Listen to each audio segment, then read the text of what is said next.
इस वीडियो में दिखाई गई बिजनेस जानकारी सिर्फ एजुकेशनल और जनरल अवेयरनेस के लिए है। वीडियो में बताए गए बिजनेस डिटेल्स, निवेश, प्रॉफिट मार्जिन या कमाई के आंकड़े हमारी रिसर्च और उपलब्ध डेटा के आधार पर बस एक एस्टिमेट एग्जांपल से जो व्यक्ति, स्थान, मार्केट और मेहनत के अनुसार अलग हो सकते हैं। ध्यान दें, हर बिजनेस में वित्तीय जोखिम शामिल हो सकते हैं। कोई भी बिजनेस शुरू करने से पहले पूरी मार्केट रिसर्च करें, बिजनेस एक्सपर्ट्स की सलाह लें और अपने उद्योग के लीगल और सरकारी नियमों का पालन करें। स्टार्टअप अथॉरिटी किसी भी कमाई की गारंटी नहीं देती है और न ही किसी नुकसान या काम के लिए जिम्मेदार। आज के इस वीडियो में हम आपको एक ऐसे नए बिजनेस आइडिया के बारे में बताने जा रहे हैं जो शायद आपके बिजनेस जर्नी में बहुत ही बेहतरीन तरीके से हेल्प कर सकती है। लेकिन इसके पहले कि मैं इस वीडियो में आगे बढ़ूं, मैं आपको एक छोटी सी कहानी सुनाता हूं। दोस्तों, दिल्ली में एक फैमिली अपने नए घर में, अपने नए फ्लैट में शिफ्ट होती है। सब कुछ परफेक्ट होता है, जैसे घर का नया पेंट, चमचमाती हुई टाइल्स। लेकिन कुछ ही दिनों के बाद से मसालों की गंध, जूते की बदबू और बरसात में नमी के वजह से उन लोगों का मूड खराब हो जाता है। उन्होंने बहुत कुछ यूज किया, जैसे एयर फ्रेशनर, लेकिन वो भी बेकार चला गया। डिह्यूमिडिफायर यूज किया, उसका कोई फायदा नहीं हुआ। फिर उनकी एक पड़ोसन आती है और उनसे कहती है कि अरे ये छोटा सा प्रोडक्ट ट्राई कर लो, बांस से बना ये प्रोडक्ट है। और बस छोटे से प्रोडक्ट से उनके घर का हवा, ताजगी,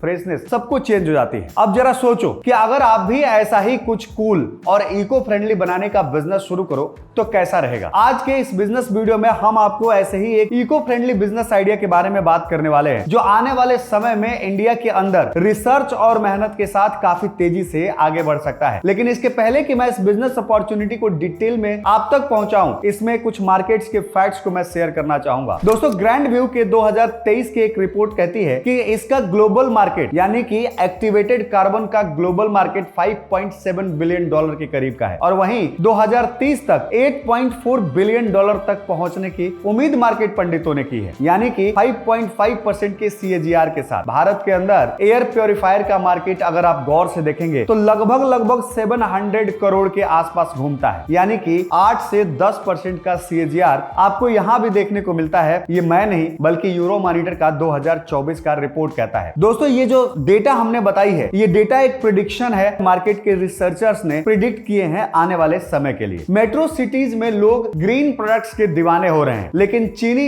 इंपोर्ट्स और सप्लाई की वजह से इस मार्केट में थोड़ा बहुत आपको चैलेंज देखने को मिल सकता है। लेकिन इसके पहले कि मैं इस बिजनेस में आगे बढ़ूं दोस्तों और डिटेल में बात करूं, मैं आपसे एक छोटा सा रिक्वेस्ट करना चाहूंगा कि अगर आपको हमारी ये वीडियो पसंद आती है तो इन वीडियो को लाइक करते चलना, चैनल को सब्सक्राइब नहीं किए हो तो कर लेना, ताकि इसी तरह की शानदार बिजनेस अपॉर्चुनिटी जब भी मैं लेकर के आऊं तो सबसे पहले आप तक पहुंचाई जा सके। और हाँ, एक बात और, अगर आपने हमारे व्हाट्सएप चैनल को ज्वाइन नहीं किया है तो उसका लिंक हमने इस वीडियो के नीचे डिस्क्रिप्शन में दे रखा है, वहां से जा करके ज्वाइन कर सकते हैं। ये जो व्हाट्सएप है ये सिर्फ इंफॉर्मेशन के लिए, ताकि आपको नए बिजनेसेस का अपडेट मिल सके। इस पर कोई सेल नहीं हो रहा है तो आपको डरने की कोई जरूरत नहीं है। तो दोस्तों, अब बात कर लेते हैं बिजनेस अपॉर्चुनिटी की। आखिर ये कौन सी बिजनेस अपॉर्चुनिटी है? तो दोस्तों, आज हम बात कर रहे हैं इको बंबो सॉल्यूशन की। जहां दोस्तों, सस्टेनेबल लिविंग का सुपरस्टार एक छोटे से स्केल पर आप इस बिजनेस को कर सकते हैं और इस बिजनेस से आप जो है एक बड़ा धंधा क्रिएट कर सकते हैं। अब आपके दिमाग में एक प्रश्न आ रहा होगा कि आखिर इसका मार्केट, जिस बिजनेस की मैं बात कर रहा हूं, इसका मार्केट इतना बड़ा क्यों है? तो दोस्तों, इसका सबसे बड़ा कारण है कि भारत के लोग अब सस्टेनेबल और केमिकल फ्री प्रोडक्ट्स को पसंद करने लगे हैं। शहरों में एयर क्वालिटी की प्रॉब्लम इतनी ज्यादा हो गई है कि लोग अपने घरों के अंदर ताजगी की डिमांड महसूस कर रहे हैं। और सबसे मजे की बात यह है कि बांस खासकर नॉर्थ ईस्ट में ढेर सारा मिलता है, तो इसी की वजह से इसका जो इफेक्टिवनेस है वो बढ़ जाता है, प्रोडक्ट जो है वो सस्ता हो जाता है। दोस्तों, अब हम बात कर लेते हैं इस बिजनेस के रॉ मटेरियल के बारे में।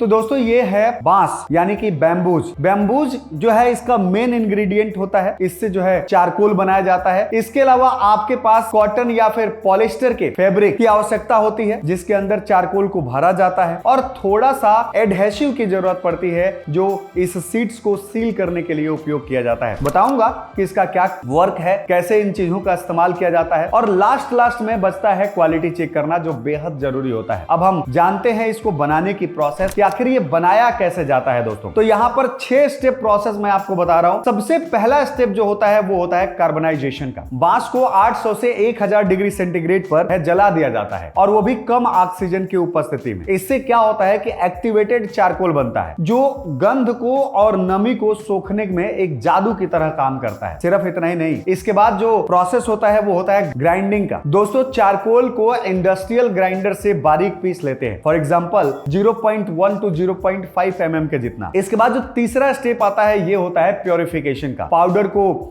स्टीम से एक्टिवेट किया जाता है और फिर उसके केमिकल्स को वहां से हटाया जाता है। जैसे जिंक क्लोराइड यूज करने से इसके सोखने की जो ताकत है, जैसे हवा के अंदर जो प्रॉब्लम है उसको सोखने की ताकत जो है वो बढ़ जाती है। और साथ ही साथ यहां पर फिल्ट्रेशन यूनिट से गंदगी को हटाया जाता है ताकि प्रोडक्ट एकदम साफ रहे और बेहतरीन रहे। जो चौथा प्रोसेस होता है इसके अंदर आपको फिलिंग करने का काम किया जाता है। जैसे पाउडर को कॉटन या पॉलिस्टिक फैब्रिक के अंदर एक लेयर में पैक कर दिया जाता है और इसके बाद से नॉन ओवन मेम्ब्रेन के अंदर डाल दिया जाता है ताकि पाउडर जो है वो बाहर ना निकल सके। पांचवा जो स्टेप होता है दोस्तों वो होता है सिलाई और कटिंग का। सिलाई और इंडस्ट्रियल सिलाई और कटिंग मशीन से फैब्रिक को सील किया जाता है और सील करने के बाद से इसको कटिंग करके जिस भी शेप में आपको जरूरत होती है, जैसे 1x1 मीटर या फिर जिस भी शेप में आपको जरूरत होती है उसके हिसाब से मैट्रेस और जो तकिए के लिए परफेक्ट होता है वो शेप दे दिया जाता है। इसके अलावा क्वालिटी चेकिंग जो होती है वो छठवां और सबसे ज्यादा इंपॉर्टेंट चीज होता है, क्योंकि सीट्स जो है वो टेस्ट किया जाता है कि क्या ये गंध और नमी को सोख रही है, क्या ये मजबूत है उतनी जो इस काम को जिसके पर्पज के लिए बनाया गया है वो पूरा कर रहा है। और अगर सब कुछ ओके होता है तो ये जो है प्रोडक्शन के लिए रेडी हो जाता है और इसी के हिसाब से प्रोडक्शन को चालू कर दिया जाता है। अगर छोटे स्केल पर ये काम आप शुरू करना चाहते हैं तो बस आपको कुछ एक मशीनों की जरूरत पड़ेगी। जैसे आपको क्लीनिंग मशीन की जरूरत पड़ेगी, ग्राइंडर की जरूरत पड़ेगी, सिलाई कटिंग मशीन की जरूरत पड़ेगी और इन सबका लिंक हमने इस वीडियो के नीचे डिस्क्रिप्शन में दे दिया गया है। आप मशीन लो या ना लो पर वहां पर क्लिक करके आप जो है उन मशीनों को चेक कर सकते हो कि वो आपके लिए परफेक्ट है भी या नहीं। एक बात और मैं बताऊंगा कि यहाँ पर कुछ कमीशन शामिल हो सकता है, लेकिन इससे आपके मशीन के प्राइस पर या फिर कॉस्ट पर कोई असर नहीं पड़ेगा। दोस्तों यहाँ पर मैं एक डिस्क्लेमर और देना चाहूंगा कि ये जो प्रोडक्ट के बिजनेस का बारे में हमने बात किया है ये ईटिंग पर्पज से नहीं है। ये जो प्रोडक्ट है ये गंध और नमी को सूखने के पर्पज से बनाया जाता है। इस बिजनेस को करने के लिए आपको BIS स्टैंडर्ड के IS 16231 का जो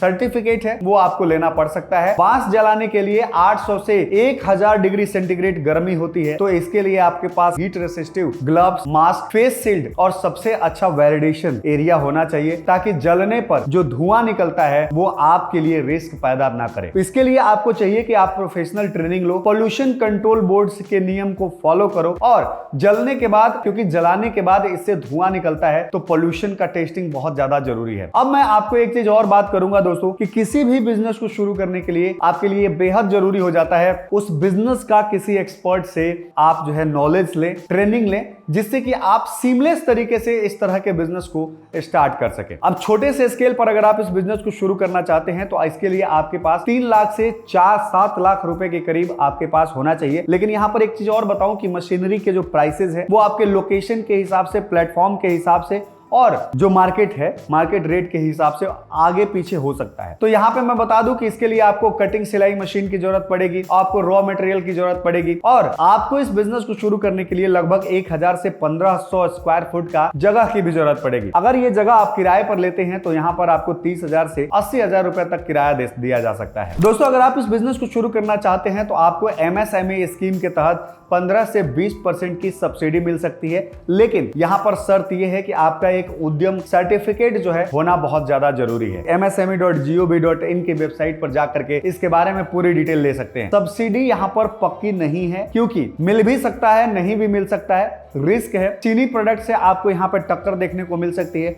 और बांस की सप्लाई में दिक्कत भी शामिल हो सकता है अगर आपको इसके बारे में ज्यादा नॉलेज नहीं है। तो इस बिजनेस को स्टार्ट करने के लिए आपको कम से कम 4 से 6 वर्कर की जरूरत पड़ेगी और एक क्वालिटी चेकर की जरूरत पड़ेगी, जिनका जो सैलरी है वो लगभग 2 से 4 लाख रुपया सालाना हो सकता है। ये बिजनेस रिसर्च और क्वालिटी पर टिका हुआ होता है, इसलिए दोस्तों आपको इसके बारे में पूरी जानकारी लेना बेहद जरूरी है। अब बात कर लेते हैं मार्केटिंग की। तो दोस्तों यहाँ पर मार्केट करने के लिए जो सबसे बेहतर चीज होता है वो होता है B2B सेल्स, जहां पर आप होटल्स, रेस्टोरेंट और रिटेल के अंदर जो है रिटेल स्टोर्स के अंदर आप इन प्रोडक्ट्स को पिच कर सकते हो, बेच सकते हो। इसके अलावा आप चाहो तो ऑनलाइन स्टोर जैसे Amazon, फ्लिपकार्ट और मीशो जैसी पोर्टल्स पर भी आप इसको लिस्ट करके और सेल कर सकते हो। इसके अलावा आप चाहो तो डीलरशिप पर भी काम कर सकते हो और सब कुछ अगर आप कर रहे हो तो आप यूट्यूब पर, इंस्टाग्राम पर और जितने भी सोशल मीडिया प्लेटफॉर्म है उन सोशल मीडिया प्लेटफॉर्म पर इन प्रोडक्ट्स के खूबियों को बता सकते हो और और इंडिया मार्ट, लिंक्डइन जैसे पोर्टल्स पर आप जो है अपने बिजनेस को लिस्ट करके अच्छे खासे लीड्स को पा सकते हो। तो दोस्तों मुझे उम्मीद है कि अब आपको समझ में आ गया होगा कि किस तरह से बैम्बो चारकोल का बिजनेस जो है आप शुरू कर सकते हैं। अगर आपको ये वीडियो अच्छी लगी तो इस वीडियो को लाइक करना, चैनल को सब्सक्राइब नहीं किए हो तो कर लेना, ताकि इसी तरह का वीडियो जब भी मैं लेकर के आऊं सबसे पहले आप तक पहुंचाई जा सके। और एक बात और, अगर आपको कोई भी कंफ्यूजन हो रहा है तो इस वीडियो के नीचे कमेंट में व्यूज को जरूर शेयर करिएगा, हमारी टीम उस पर जरूर रिस्पॉन्स करेगी। तो दोस्तों मिलते हैं नए एपिसोड में, तब तक के लिए दीजिए इजाजत। जय भारत। इस वीडियो में दिखाई गई बिजनेस जानकारी सिर्फ एजुकेशनल और जनरल अवेयरनेस के लिए है। वीडियो में बताए गए बिजनेस डिटेल्स, निवेश, प्रॉफिट मार्जिन या कमाई के आंकड़े हमारी रिसर्च और उपलब्ध डेटा के आधार पर बस एक एस्टिमेट एग्जांपल से, जो व्यक्ति, स्थान, मार्केट और मेहनत के अनुसार अलग हो सकते हैं। ध्यान दें, हर बिजनेस में वित्तीय जोखिम शामिल हो सकते हैं। कोई भी बिजनेस शुरू करने से पहले पूरी मार्केट रिसर्च करें, बिजनेस एक्सपर्ट्स की सलाह लें और अपने उद्योग के लीगल और सरकारी नियमों का पालन करें। स्टार्टअप अथॉरिटी किसी भी कमाई की गारंटी नहीं देती है और न ही किसी नुकसान या काम के लिए जिम्मेदार।